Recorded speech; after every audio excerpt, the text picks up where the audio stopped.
Assalamu alaikum class. Good morning. Today we are going to study the biology of class 9th.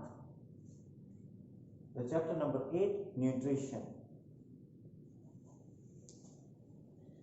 Nutrition में हमने आज जो topic study करना है उसका नाम है विटामिन्स। विटामिन्स दो तरह के होते हैं, एक फैट सॉल्युबल विटामिन्स हैं, दूसरे वाटर सॉल्युबल विटामिन्स हैं। दो टाइप्स हैं विटामिन्स की। फर्स्ट टाइप हमसे फैट सॉल्युबल से विटामिन्स हैं। ये कौन कौन से हैं, इनके नेम्स हमें आने चाहिए।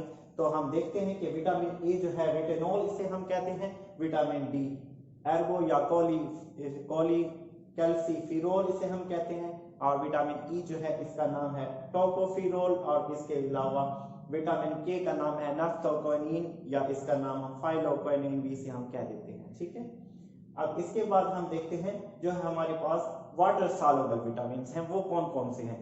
हमारे पास दो वाटर सॉल्युबल विटामिन हैं, विटामिन बी और विटामिन सी। विटामिन बी को हम कहते हैं, इसकी तीन टाइप्स हैं, विटामिन बी 1, 2, 3। तो इसी तरह विटामिन डी की भी तीन टाइप्स होती हैं, विटामिन 1, 2, 3। तो विटामिन 2 को एर्गो कैल्सीफिरोल कहते हैं, जबकि विटामिन डी 3 को कोली कैल्सीफिरोल कहते हैं, जो बोन्स और हमारी टीथ के लिए रिक्वायर्ड होती है विटामिन डी 3, और जो कि हम अल्ट्रा वायलेट रेडिएशन में हमारी स्किन बनाती है। इसके अलावा विटामिन बी जो है, हम इसकी तीन टाइप्स पर विटामिन बी 1 को हम कहते हैं थायमाइन, विटामिन बी 2 को कहते हैं राइबोफ्लाविन और विटामिन बी 3 को हम कहते हैं नायसिन। ठीक है, इसी तरह विटामिन सी को हम एस्कॉर्बिक एसिड कहते हैं। हमारी स्किन के लिए ये विटामिन बहुत यूजफुल होता है और रिक्वायर्ड होता है एक सफिशिएंट अमाउंट में हमारी बॉडी को नॉर्मल फंक्शनिंग अपनी परफॉर्म करने के लिए। तो vitamins are required for the normal growth and metabolism of our body. तो अब हम इनको वन बाय वन टेबल में हमने इसका स्केच ड्रॉ में किया है। जो इसके फीचर्स हैं उसको हम स्टडी करेंगे और कोशिश करेंगे इसको सही तरह समझने की। तो विटामिन ए जो हमारे पास है, इसके सोर्सेज हैं ग्रीन वेजिटेबल्स यानी लीफी वेजिटेबल्स। इसके अलावा हमारे पास हैं फ्रूट्स जो येलो कलर के होते हैं, येलो फ्रूट्स। इसके अलावा हमारे पास इसके सोर्सेज में आ जाती है फिश और लीवर, इससे हम हासिल करते हैं कौन सा, विटामिन ए। और इसके अलावा हमारे पास जो मिल्क प्रोडक्ट से और जो प्रोटीन सोर्सेज आ जाते हैं उनमें एग, मिल्क एंड बटर आ जाता है हमारे पास। किसका सोर्स है ये, विटामिन ए का। और विटामिन ए का हमने साइंटिफिक नाम पढ़ा है कि इसे रेटिनोल कहते हैं। रेटिनोल रेटिना से लफ्ज निकला है। फर्स्ट ऑफ ऑल इसकी डिस्कवरी 1913 में हुई थी विटामिन ए की, और इसको हमने डिस्कवर किया था रोडोप्सिन जो हमारे आइस के अंदर पाए जाते हैं, ऑक्सिन को ऑब्जॉर्व करते हैं, वहां से इसका नाम रेटिनोल रखा गया है विटामिन ए का। और ये हमारी प्रॉपर विजन के लिए इंतहाई इंपॉर्टेंट है ये जो हमारे पास विटामिन है।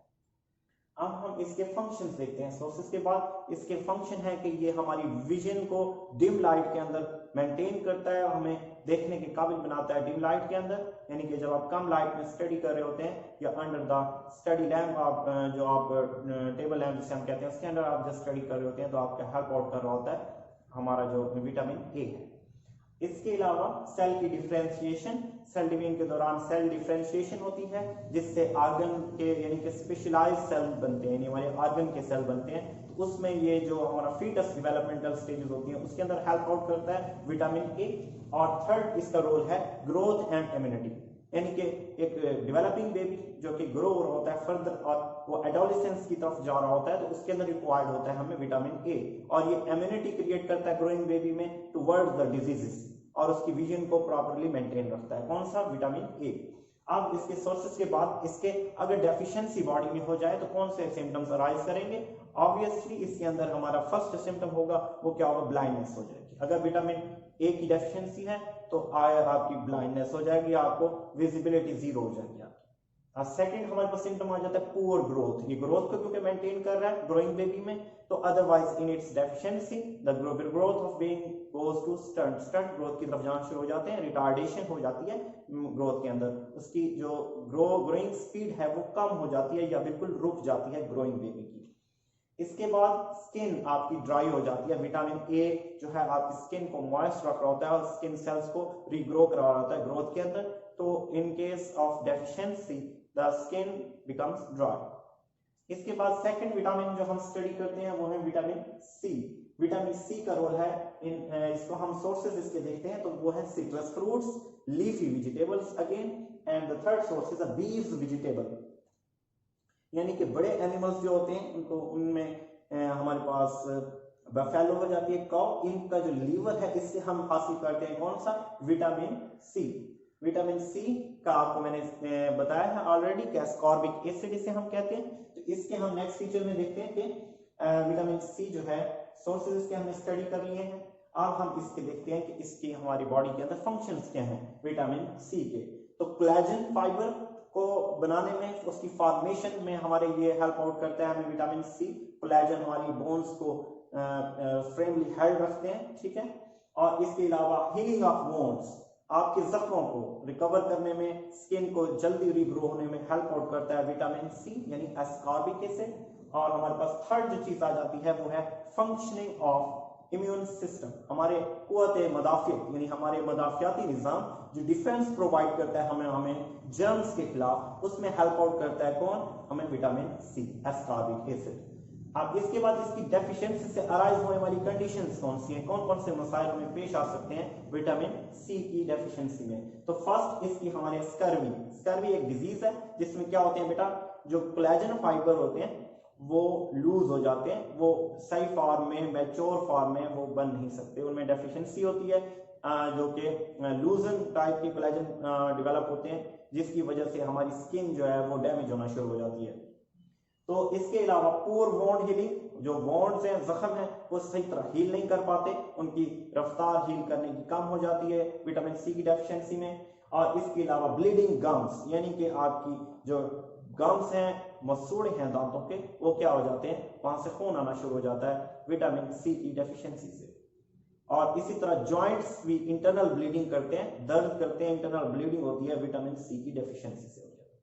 तो हमने यहाँ पर स्टडी किया है कि क्या क्या चीजें अराइज होती हैं विटामिन सी की डेफिशिएंसी से। विटामिन सी एस्कॉर्बिक एसिड है, इसका कोविड-19 से कोरिलेशन भी हम कर लेते हैं यहाँ पर, कि यहाँ पर भी आपको विटामिन की बहुत जरूरत होती है। जब आपने कोविड के दिन चल रहे हैं, कोविड-19 आपको पता है क्या है, कोरोना वायरस, तो इसके से हमें फाइट करने के लिए हमें जरूरत है विटामिन अपनी बॉडी के अंदर, कि हमारी जो इम्यून सिस्टम है, आपको पता है कि बूस्ट अप करता है उसको, तो हमारे इम्यून सिस्टम को बेहतर होना चाहिए, बहुत बेहतर तरीके से एक्ट करे, ताकि किसी भी डिजीजेस जितनी भी हैं, सीजनल इन्फ्लुएंजा है, जितने भी इन्फ्लुएंजा हैं, उसके खिलाफ हमारे अंदर एक इम्यूनिटी हो, हमारा डिफेंस सिस्टम प्रॉपर वर्क कर सके।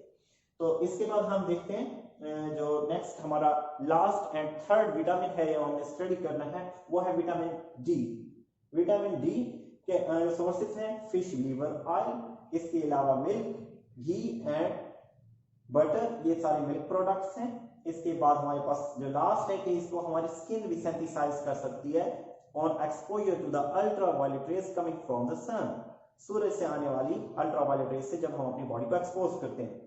तो ये हमने इसके सोर्सेस देखे, हम इसके फंक्शंस हम स्टडी करते हैं। तो फंक्शंस में हमारे पास सबसे पहले फंक्शन आ जाता है कि maintenance of concentration of calcium and phosphorus, calcium और फास्फोरस की अमाउंट को ये मेंटेन करता है inside the body.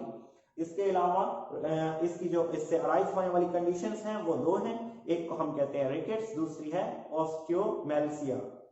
Rickets arise करती है बच्चों में भी, बड़ों में भी, और इससे क्या हो जाती है, इससे बोन जो होती है उसकी स्ट्रेंथ जो है वो बरकरार नहीं रहती, बोन सॉफ्ट हो जाती हैं, जिससे वजह से उनके ऊपर जब प्रेशर हम उनके ऊपर डालते हैं, प्रेशर बेरिंग बोन्स जो है वो डिफॉर्मिटी की तरफ आ जाती है, उनकी शक्ल जो है तब्दील हो जाती है, वो डिफॉर्म हो जाती है, उनकी जो असल शक्ल है एनाटॉमिकली वो डिफरेंट हो जाती है।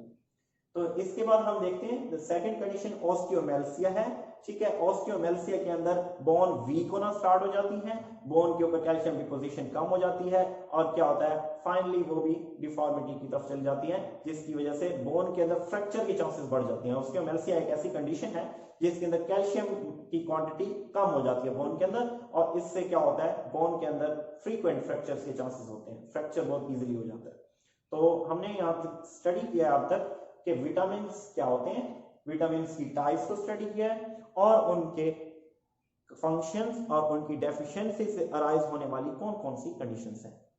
तो उम्मीद करता हूं कि आपको सही तरह समझ आ गया होगा ये टॉपिक, और इंशाअल्लाह ताला हम इसको मजीद नेक्स्ट टॉपिक को इंशाअल्लाह हम नेक्स्ट लेक्चर में कवर करेंगे। तो thank you so much for being with us. It's Mohammad Farhan Aftar signing off. Allah Hafiz.